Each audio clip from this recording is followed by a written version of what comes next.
Money by Pink Floyd had absolutely no business being a hit. Money! Let me explain.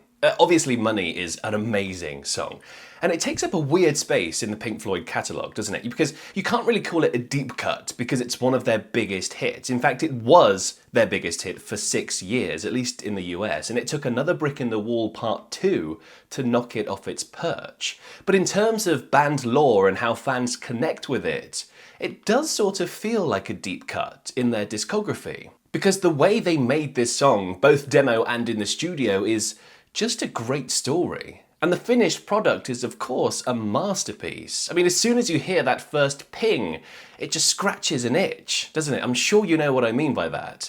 So how did it all come about? Well, it started, like so many great things, in some bloke's shed.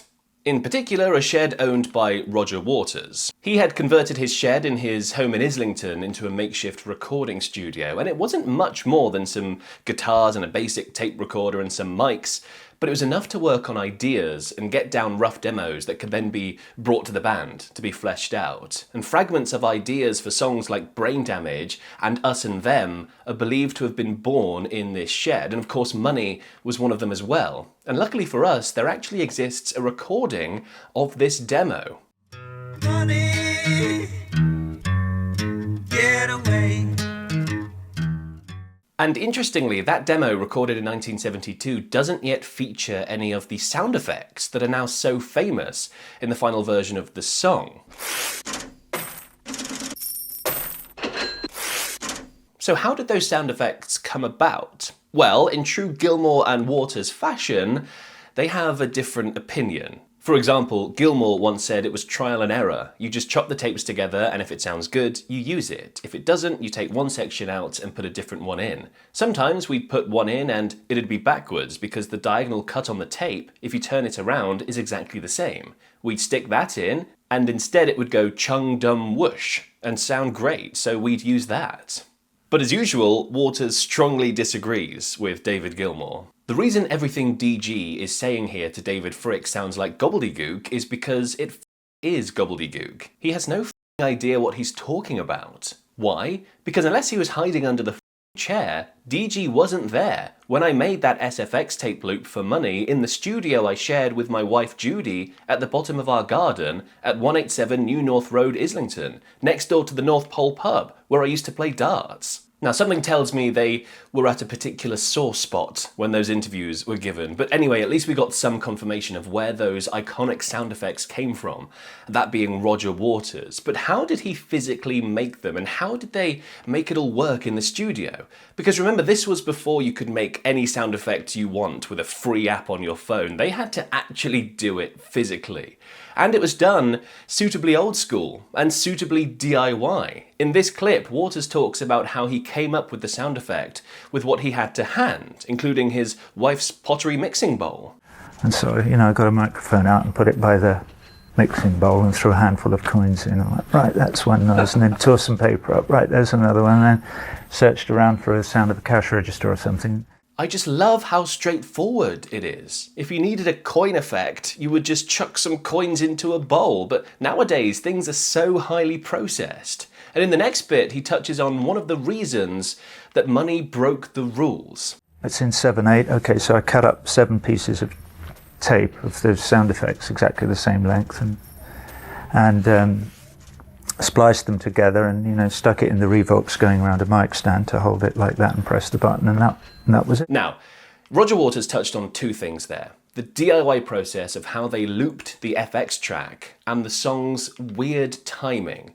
First, let's talk about the looping thing, because this was analog tape with recordings of real sounds. It was a physical thing that had to be fed into a physical machine and recorded. And this took hours and hours of careful work by the studio team. And they had to make sure it was in time as well. The only way to keep it in time was to take a piece of tape with the sound on it and measure it with a ruler. You would take the exact length of tape and then splice the next exact length of tape to it.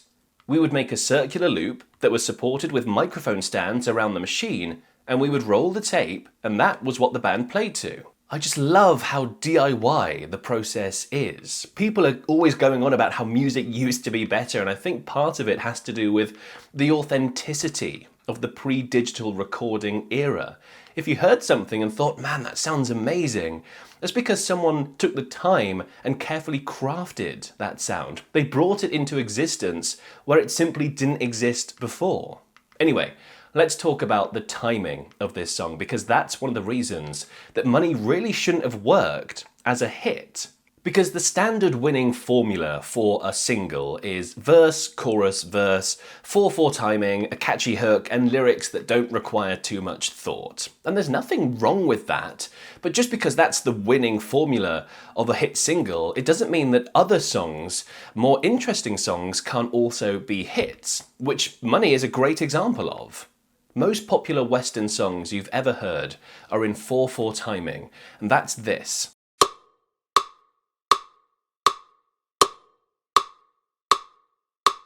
That's it, 4/4, nice and simple. Money does use 4/4 timing in parts, but it also uses something really weird, 7/4 timing, which sounds like this.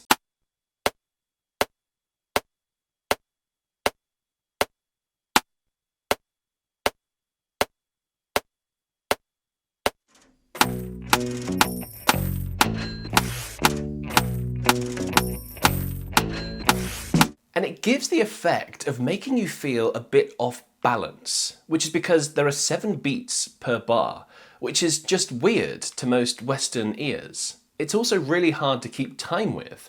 So why did they do it like that? Well, let's think about the content of the song. Money is a song about greed and capitalism, and the general cognitive dissonance of a world obsessed with money. It was meant to be a challenging and uncomfortable song, and a weird timing subtly did that. It gives the song something ever so slightly off, slightly edgy. It's restless. It's a really clever bit of manipulation. But they do drop back into standard 4/4 timing for the guitar solo, which of course is a brilliant guitar solo. And it brings us back into familiar territory, a great solo that sounds just right because even to the untrained ear, it's in the right timing. It's in 4/4 timing. It really makes it stand out from the rest of the song. All in all, it's a really, really clever use of tempo to control emotion in a song, which is classic Pink Floyd stuff. So what about one of those other rules for a hit single formula? Lyrics that don't require too much thought. Well, to be fair, Money's lyrics aren't really complex, but they are thought-provoking, which isn't typically what the music industry is looking for in a hit single. As you probably know, the lyrics in this song say that money is bad, and having to get a job to get money and get ahead in life is bad as well. It's simple, but in a world where money runs everything, you can't help but think deeper on capitalism. Pink Floyd almost makes you do the thinking for them. Instead of just laying it out for you, it forces you to think more about what they're saying. And I bet when you listen to that song, especially if you were there when it came out, I bet it filled you with rebellious thoughts of sticking it to the man. I mean, it probably still does, right? And this is another way the song broke the mold. Although in this case, it's more within Pink Floyd's music itself. The theme was a bit of a departure from their usual stuff. I mean, Pink Floyd was like the definition of psychedelic rock, right? So when Money rolled around, they were singing a catchy blues rocky tune about the root of all evil. And I'm guessing fans were probably wondering if it even was Pink Floyd. And I'd love to know what you thought about it when it first came out. Let me know in the comments. They didn't even release it as a single, by the way, until 10 weeks after the album came out, because they weren't into releasing singles back then. Another reason why this song broke all the rules and shouldn't have been a hit. But it didn't matter. It was a hit, undeniably. Dark Side of the Moon is a classic conceptual piece that's best enjoyed as a whole, listening to the whole thing through. But Money is one track from that album that can stand alone and hit the spot time and time again. It never gets old. It's really, really stood the test of time. And that, more than any silly rule book when it comes to hit singles, is really what makes a song a hit, in my mind. It's just a shame that Gilmour and Waters fell out with each other so dramatically shortly after. And actually, I've made a video recently trying to pinpoint the exact moment that happened. You can give that a watch next.